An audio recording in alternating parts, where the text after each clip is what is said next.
My wife and I are trying to figure out the right balance between investing and saving for a house. I'll tell you what my wife and I did and how we think about money, because y'all seem to be in a similar starting gate.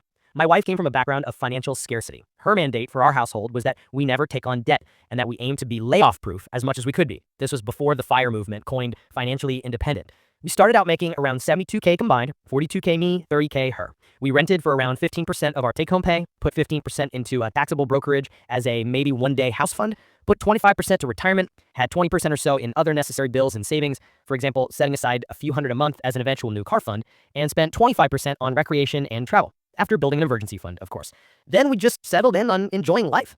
Fast forward 17 years to 2023, we buy our house in cash out of our taxable investments. We just invest in S&P 500 index funds. Today, we're 41 years old with a house worth 400K. We have 100K in HYSA, 30K emergency fund, 35K saved to replace each car eventually, and around $1.27 million in investments between a pre-tax 401K, 2 Roth IRAs, and our taxable brokerage. We gross 112K per year combined pre-bonus with 6% 401K matching, and we're looking to retire at 50. Figure out what your priorities are in life and lean into them. Cut fat on things that aren't important to you. You've got debt on the books that you think is okay because it's 0% interest, but that's just a signal you're living life faster than your income allows. And for what? For most folks, that spending just goes through their fingers without adding to their lives.